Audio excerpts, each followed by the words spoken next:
Get your free copy of the complete tutorial at www.teachucomp.com/free. You can also easily insert pivot tables and pivot charts into your workbook from within the data model window of Power Pivot. To do this, click the drop-down part of the Pivot Table button on the Home tab of the ribbon in the data model window. A drop-down menu of the various available pivot table and pivot chart layouts then appears.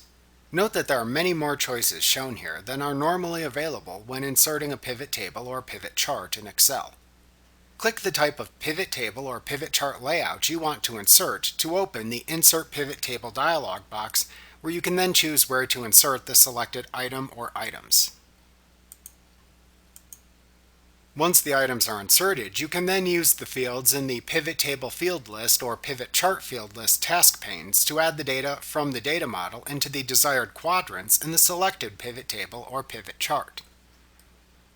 Like what you see? Pick up your free copy of the complete tutorial at www.teachucomp.com/free.